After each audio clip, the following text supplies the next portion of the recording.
Polsek Denpasar Utara mengamankan 2 orang pria yang bekerja di gudang rongsokan pada Sabtu, tanggal 19 Oktober tahun 2024. Kedua pria ini diamankan usai mencuri sepeda motor Honda Beat yang terparkir di garasi di Jalan Antasura, Desa Peguyangan Kaja, Denpasar Utara pada Selasa, tanggal 1 Oktober tahun 2024, sekitar pukul 13 WITA.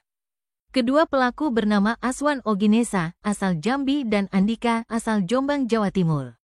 Kasus pencurian itu dilaporkan oleh korban bernama Riki Zuli Rahmi, yang kehilangan sepeda motor saat ditinggal ke pasar.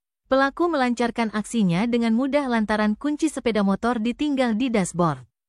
Kapolsek Denut Ibtu Wayan Juwahyudi mengungkap kedua pelaku diamankan di tempat kerjanya di Jalan Olek Abian Semal, Badung. Kedua pelaku diamankan tanpa perlawanan dan mengakui perbuatannya. Lebih lanjut, Kapolsek menyebut bahwa kedua pelaku telah merencanakan aksi pencurian tersebut sehari sebelumnya.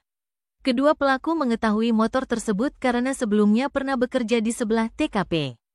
Pelaku nekat mencuri lantaran terdesak uang untuk kehidupan sehari-hari karena belum gajian. Pelaku memiliki perannya masing-masing. Aswan berperan untuk mengambil sepeda motor dengan menggunakan kunci di dashboard, sedangkan pelaku lainnya bertugas untuk memantau situasi sekitar.